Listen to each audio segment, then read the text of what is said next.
Welcome to Fluent Phonics.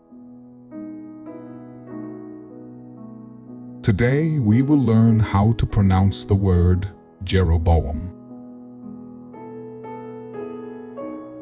Jeroboam. Jeroboam. Jeroboam.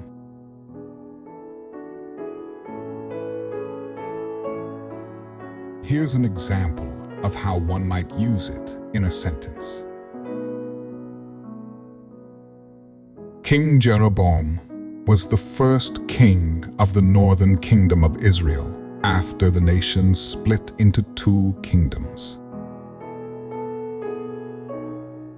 Jeroboam was the name of the first king of the northern kingdom of Israel who ruled after the nation split into two kingdoms.